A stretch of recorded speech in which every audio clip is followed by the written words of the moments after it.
Judges 9. Now Abimelech, the son of Jerubbaal, went to Shechem to his mother's relatives, and said to them and to the whole clan of his mother's family, Say in the ears of all the leaders of Shechem, which is better for you, that all 70 of the sons of Jerubbaal rule over you, or that one rule over you?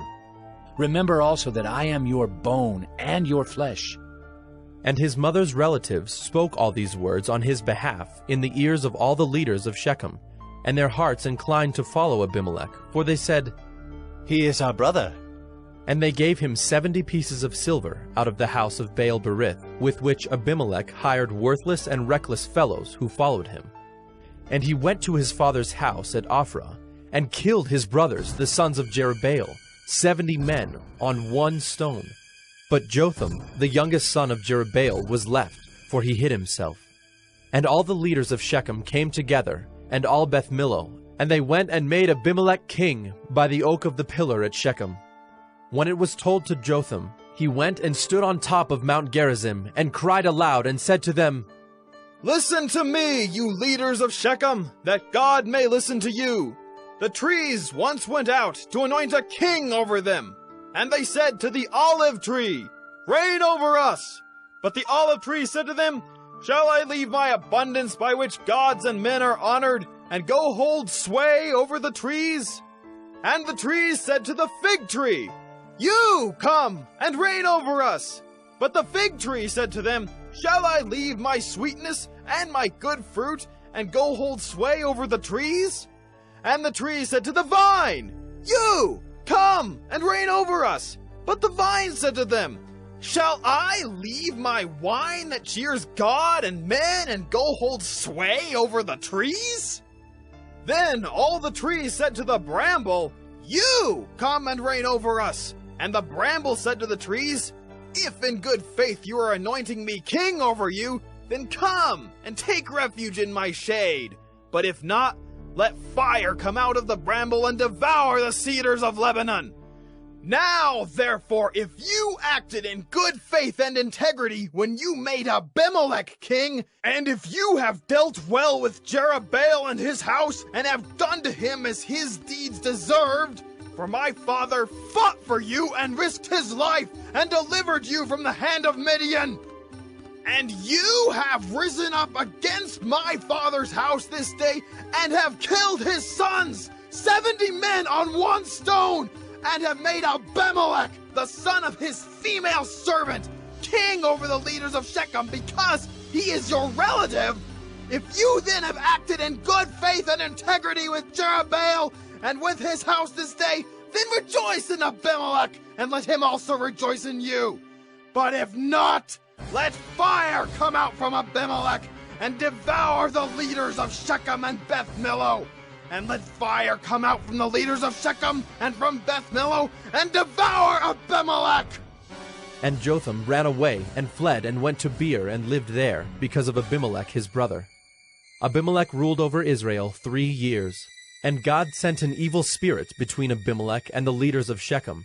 And the leaders of Shechem dealt treacherously with Abimelech, that the violence done to the 70 sons of Jerubbaal might come, and their blood be laid on Abimelech their brother who killed them, and on the men of Shechem who strengthened his hands to kill his brothers. And the leaders of Shechem put men in ambush against him on the mountaintops, and they robbed all who passed by them along that way. And it was told to Abimelech. And Gael, the son of Ebed, moved into Shechem with his relatives, and the leaders of Shechem put confidence in him. And they went out into the field and gathered the grapes from their vineyards, and trod them and held a festival. And they went into the house of their God, and ate and drank, and reviled Abimelech. And Gael, the son of Ebed, said, Who is Abimelech? And who are we of Shechem that we should serve him? Is he not the son of Jerubbaal? And is not Zebul his officer? Serve the men of Hamor, the father of Shechem? But why should we serve him? Would that this people were under my hand. Then I would remove Abimelech. I would say to Abimelech, Increase your army, and come out. When Zebul, the ruler of the city, heard the words of Gael, the son of Ebed, his anger was kindled, and he sent messengers to Abimelech secretly, saying, Behold, Gael the son of Ebed and his relatives have come to Shechem, and they are stirring up the city against you. Now therefore go by night, you and the people who are with you, and set an ambush in the field. Then in the morning, as soon as the sun is up, rise early and rush upon the city. And when he and the people who are with him come out against you, you may do to them as your hand finds to do. So Abimelech and all the men who were with him rose up by night and set an ambush against Shechem in 4 companies. And Gael, the son of Ebed, went out and stood in the entrance of the gate of the city. And Abimelech and the people who were with him rose from the ambush. And when Gael saw the people, he said to Zebul, Look, people are coming down from the mountaintops. And Zebul said to him, You mistake the shadow of the mountains for men. Gael spoke again and said, Look, people are coming down from the center of the land, and one company is coming from the direction of the diviner's oak.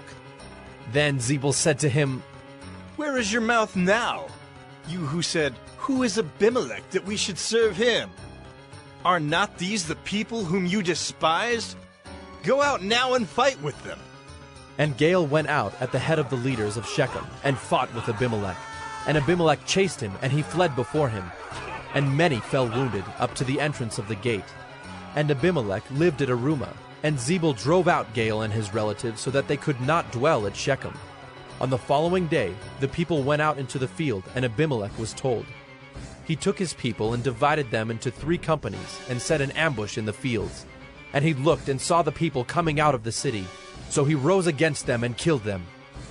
Abimelech and the company that was with him rushed forward and stood at the entrance of the gate of the city, while the 2 companies rushed upon all who were in the field and killed them. And Abimelech fought against the city all that day.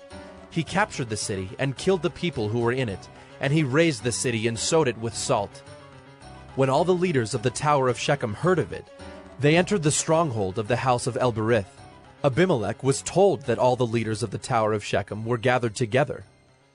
And Abimelech went up to Mount Zalmon, he and all the people who were with him. And Abimelech took an axe in his hand, and cut down a bundle of brushwood, and took it up and laid it on his shoulder. And he said to the men who were with him, What you have seen me do, hurry and do as I have done. So every one of the people cut down his bundle, and following Abimelech put it against the stronghold. And they set the stronghold on fire over them, so that all the people of the tower of Shechem also died, about 1,000 men and women. Then Abimelech went to Thebez and encamped against Thebez and captured it. But there was a strong tower within the city, and all the men and women and all the leaders of the city fled to it and shut themselves in, and they went up to the roof of the tower. And Abimelech came to the tower and fought against it, and drew near to the door of the tower to burn it with fire. And a certain woman threw an upper millstone on Abimelech's head and crushed his skull. Then he called quickly to the young man, his armor-bearer, and said to him, Draw your sword and kill me, lest they say of me, A woman killed him. And his young man thrust him through, and he died. And when the men of Israel saw that Abimelech was dead, everyone departed to his home. Thus God returned the evil of Abimelech, which he committed against his father in killing his 70 brothers. And God also made all the evil of the men of Shechem return on their heads, and upon them came the curse of Jotham, the son of Jerubbaal.